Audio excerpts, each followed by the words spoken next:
নমস্কার বন্ধুরা, PB kitchen শোতে জানাচ্ছি সবাইকে অনেক অনেক স্বাগত। আজ আমি তোমাদের কাছে নিয়ে এসেছি বাসি ভাত দিয়ে দারুণ টেস্টি একটি রেসিপি। শুধুমাত্র বাসি ভাত দিয়ে বানিয়ে দেখাবো তোমাদেরকে আজ ধোকলা।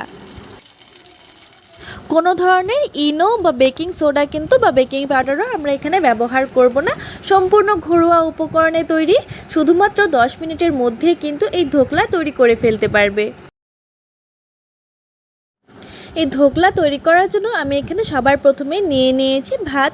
আমি এখানে দুপুরের ভাতটা নিয়েছি, তোমরা চাইলে কিন্তু বাসি ভাতও নিতে পারো। এবার এই ভাতটাকে সামান্য পরিমাণ একটু জল দিয়ে এটাকে গ্রাইন্ড করে নিতে হবে। খুব বেশি জল কিন্তু আমরা এর মধ্যে ব্যবহার করব না। ভাতটাকে কিন্তু আমি গ্রাইন্ড করে নিয়েছি। দেখো, আমি কিন্তু একদম মিহি করে গ্রাইন্ডটা করিনি, একটু একটু কিন্তু দানা দানা রয়ে গেছে ভাতের মধ্যে। একটু একটু দানা থাকলে কিন্তু খেতে এটা ভালো লাগবে। তারপর আমি এখানে নিয়ে নিলাম একটি বড় সাইজের বাটি। এবার এই বাটির মধ্যে আমরা যে ভাতটা গ্রাইন্ড করে রেখেছিলাম সেটা এর মধ্যে দিয়ে দেব। তারপর এর মধ্যে দিয়ে দেব এই ছোট বাটি দিয়ে হাফ বাটি মতো ময়দা। তোমরা চাইলে কিন্তু এই ময়দার বদলে আটাও ব্যবহার করতে পারো বা সুজিও ব্যবহার করতে পারো। দিয়ে দেব খুব সামান্য পরিমাণ একটু নুনটা কিন্তু যে যার স্বাদ অনুযায়ী দেবে। তারপর দিয়ে দেব এর মধ্যে হাফ টেবিল চামচ মতো চিনি। এটা কিন্তু হালকা একটু মিষ্টি মিষ্টি হলে খেতে ভালো লাগবে, তাই এখানে আমি হাফ টেবিল চামচ মতো চিনি দিয়ে দিলাম। তারপর এর মধ্যে দিয়ে দেব প্রায় 2 টেবিল চামচ মতো ঘি। তোমরা চাইলে কিন্তু এই ঘিয়ের বদলে সাদা তেলও ব্যবহার করতে পারো এর মধ্যে, কিন্তু ঘিটা দিলে কিন্তু এর টেস্টটা অসাধারণ আসে। তারপর এর মধ্যে দিয়ে দিয়েছি প্রায় 2 থেকে 3 টেবিল চামচ মতো টক দই। এই টক দইটা দিলে কিন্তু এটা ভীষণ সফট হয় এবং খেতেও কিন্তু ভীষণ ভালো লাগে।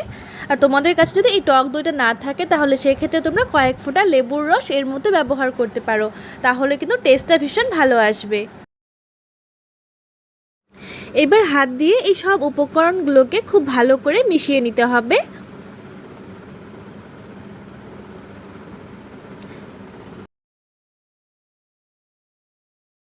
সব উপকরণগুলোকে আমি খুব ভালো করে মিশিয়ে নিয়েছি। এবার এর মধ্যে দিয়ে দেব খুব সামান্য পরিমাণে একটু জল, প্রায় হাফ কাপ মতো।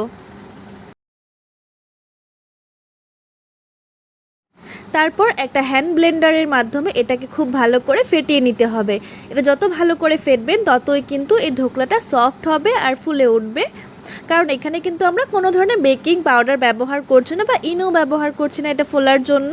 তাই এখানে কিন্তু খুব ভালো করে একটু 5 বা 10 মিনিট মতো ফেটে নিতে হবে।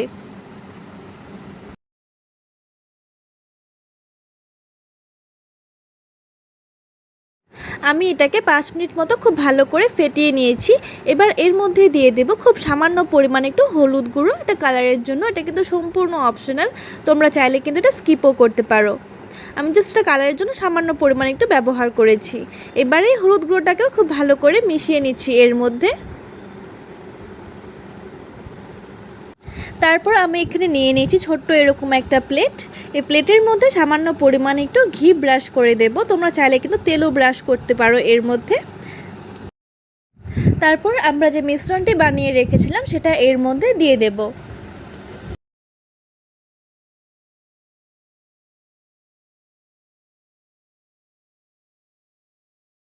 এবার আমরা গ্যাসে বসিয়ে দিলাম একটি কড়াই ও তাতে দিয়ে দেব প্রায় 1 থেকে 1.5 গ্লাস মতো জল।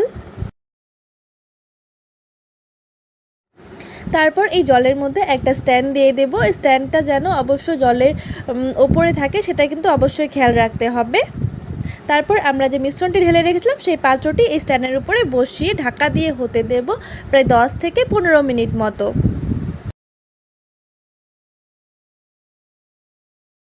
15 মিনিট পর ঢাকা খুলে দেখে নেব এটা কিন্তু পুরোপুরি হয়ে গেছে। আর দেখো, আগের তুলনায় কিন্তু অনেকটা পরিমাণে এটা ফুলে উঠেছে।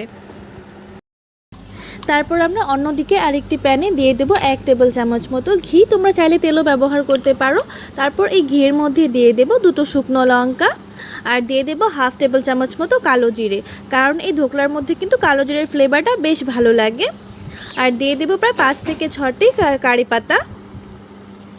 এইসব উপকরণগুলোকে এবার বেশ কিছুক্ষণ মিশতে দেব এই ঘিয়ের সাথে।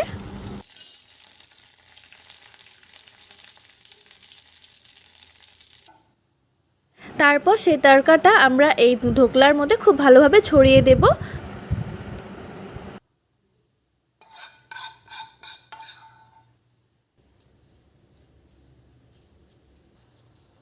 ঢোকলাটা কিন্তু একদম পুরোপুরি রেডি হয়ে গেছে, কিন্তু এটাকে আরও বেশি টেস্টি করার জন্য এটাকে আমরা প্রথমে কেটে নেব।